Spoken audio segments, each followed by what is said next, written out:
E ainda sobre a censura, o ex-candidato a vice-presidente, Marco Sintra, que disputou a eleição na chapa de Soraya Tronic, teve sua conta suspensa no Twitter neste domingo. O ex-secretário da Receita havia feito críticas à conduta do Tribunal Superior Eleitoral durante a disputa presidencial, levantado questionamentos sobre o processo. Ele terá que prestar depoimento à PF.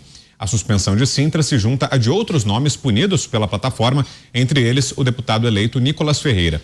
Já entre os parlamentares da Ativa, depois de Carla Zambelli, mais 2 deputados do partido do presidente Jair Bolsonaro também tiveram as contas no Twitter suspensas. Os perfis de Major Vitor Hugo e Coronel Tadeu foram retidos no domingo, de acordo com um aviso que aparece na plataforma ao tentar acessar seus endereços.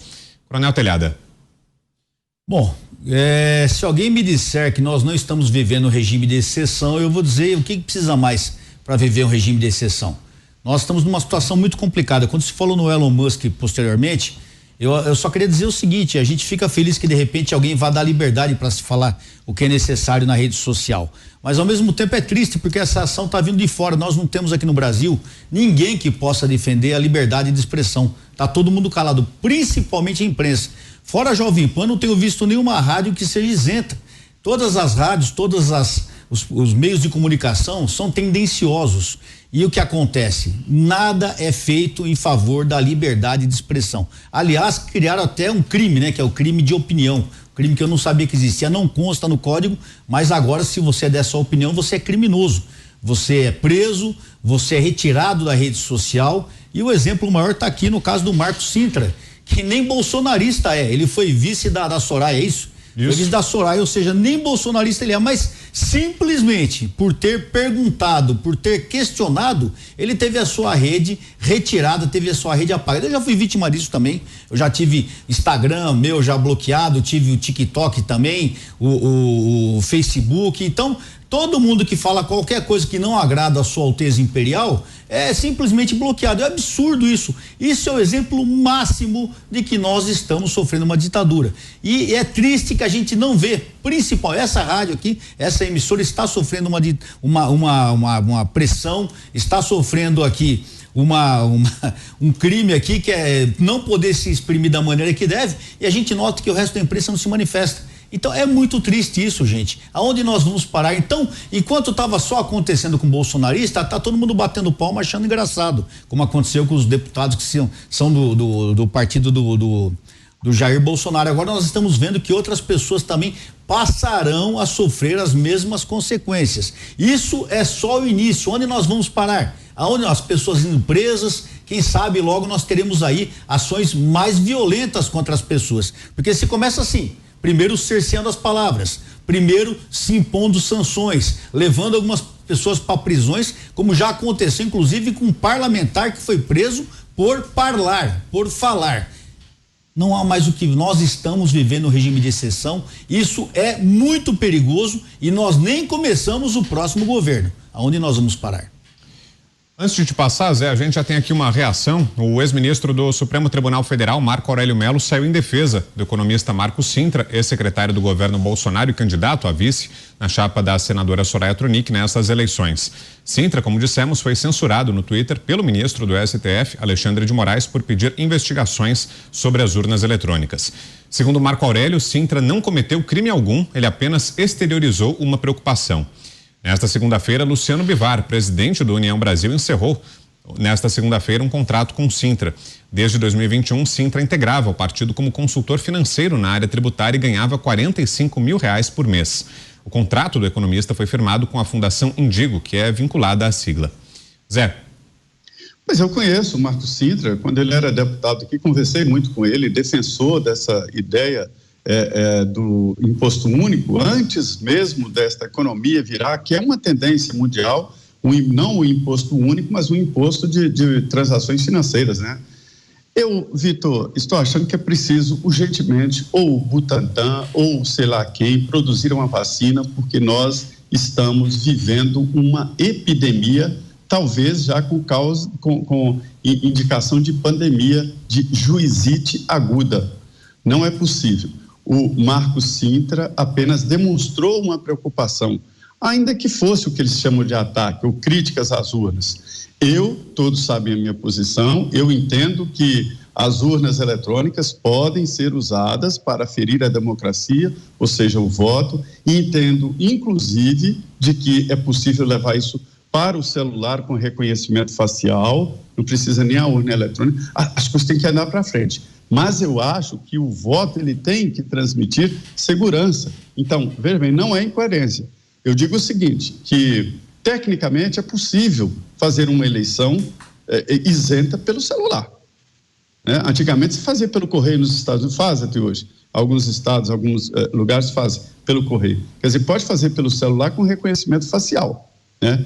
Mas não deve, por quê? Porque é uma insegurança e essa insegurança não pode continuar na disputa eleitoral. Eu acho a urna eletrônica perfeita, né? Mas eu acho que é possível, nada inquestionável. O Marco Sintra é uma pessoa equilibrada, de tão equilibrada, até parece muito, até equilibrado demais para tempos atuais da política, né? Então, assim, quando suspende um perfil do Marco Sintra, eu fico muito assustado, até porque, repito, ele fez apenas uma preocupação, demonstrou uma preocupação, e era um momento, como disse o coronel Telhada, das pessoas, dos órgãos chamarem o Marco Sintra, mandar uma mensagem para ele. Olha, o senhor equivocou-se aqui, olha, desse jeito, não precisa ter essa preocupação. Seria uma resposta, sim, porque todas essas questões apresentadas aqui, na esquina, no bar, sobre urnas eletrônicas, eu tenho resposta. E fico assustado porque o TSE não tem essa resposta. Ou tem e não é ouvido, né? Então, eu fico muito preocupado e o Marco Sintra, repito, é muito equilibrado. Fernão.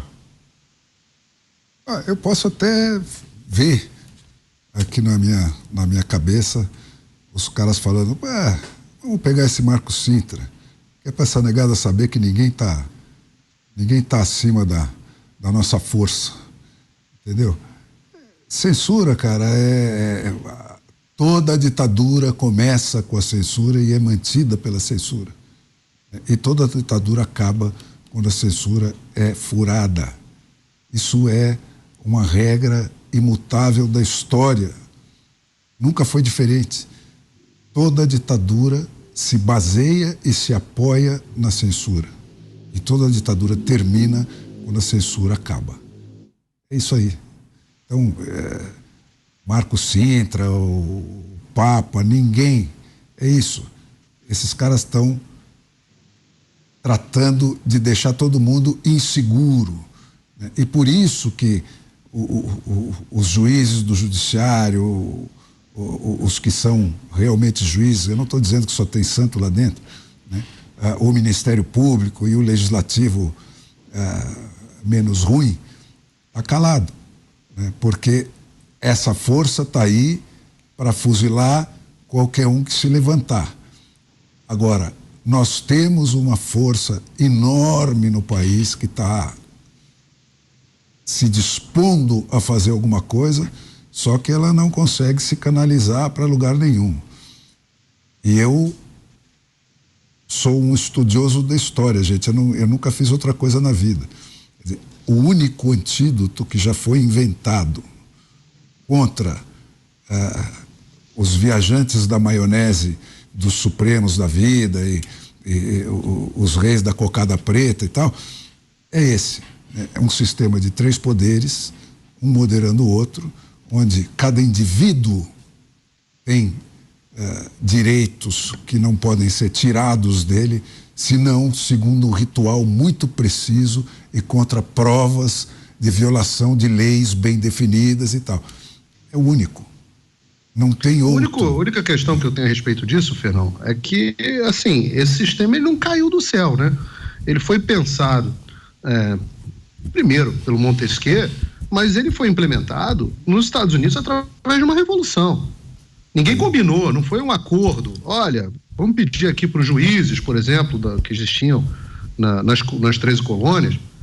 O Thomas Jefferson fez na Declaração de Independência, ele fala, olha, não é prudente, nem inteligente abolir governos estabelecidos ao longo de muito tempo. Mas então, porém, Paulo, a Revolução Brasileira está na rua, só que ela não sabe qual é o alvo ainda do Thomas Jefferson, quando os desmandos se tornam insuportáveis e a opressão se torna insuportáveis, é dever dos cidadãos, é dever do povo reestabelecer um novo governo. Isso. Então, assim, eu concordo contigo a respeito do antídoto, mas esse antídoto, o sistema não se rompe por si só, não é? Todas as revoluções restauradoras necessitaram de uma revolução, pelo simples motivo de que ditador não entrega poder. Nenhum, praticamente, entregou. A força revolucionária brasileira... A gente tem um caso que sugêneres, até na minha família, de os governos militares que voluntariamente fizeram a transição pacífica e passaram o poder de volta para os civis, porque não tinham características ditatoriais de fato e não tinham vontade ditatorial, mas de um modo geral há necessidade, né? A União Soviética não caiu à toa. Nenhum regime. A União Soviética levou 70 anos, a revolução dos seus antepassados levou 21. Nós precisamos passar por isso de novo. É um processo demorado. Eu acho que a revolução já está na rua, só que ela não escolheu o seu alvo. Se ela escolher bem, ela pode resolver em bem menos tempo que isso. É um processo demorado. Em relação ao professor Marcos Sintra, a gente tem que levar em consideração o que a gente está falando. Eu procurei qual é o crime que o professor Marcos Sintra cometeu para ter a Polícia Federal na casa dele. Olha, a gente está falando de uma pessoa que é PhD de economia em Harvard. Você não vira PhD de economia em Harvard assim, andou na rua, pegou um diploma ali, tropeçou e virou. Os caras passou anos estudando. Talvez seja por isso mesmo que eles pegaram ele, só para demonstrar que nem PhD de economia em Harvard está a salvo. Está salvo, né? E para quê? Para intimidar as vozes e os pensamentos democráticos que sobrevivem dentro das instituições democráticas. Isso pode ter, e a Polícia Federal vai na casa desse sujeito. A Polícia Federal. Eu fico pensando o que o policial federal vai fazer lá. Ô Paulo, isso pode ter efeito contrário, né? Porque... Ô Telhada, você que é policial, Polícia Federal, a autoridade manda você ir lá na casa do sujeito para ouvi-lo. Ouvi-lo tem que ser a respeito de alguma prática de crime que ele tenha cometido. Sim. Eu li aqui, eu estava lendo aqui, parei hoje para ler de novo, né? A Lei 14.197, 1º de setembro de 2021, que fala dos crimes contra o Estado Democrático de Direito. E não vi nada disso. Sabe o que eu vi na lei? Assim, artigo 359-T. Não constitui crime previsto nesse título a manifestação crítica aos poderes constitucionais, nem a atividade jornalística, ou a reivindicação de direitos e garantias constitucionais por meio de passeatas, de reuniões, de greves, de aglomerações, de qualquer outra forma de manifestação política com propósitos sociais. Aí eu falo assim, a autoridade da Polícia Federal vai lá na casa do Marcos Sintra fazer o quê? Tomar café. Bolo com café. Porque não tem... Perguntar para ele o quê? Você não repara, Paulo, que mesmo a polícia... Aqui o Coronel Telhada, que é um homem dessa corporação, a polícia não está aderida a essa ditadura. A polícia está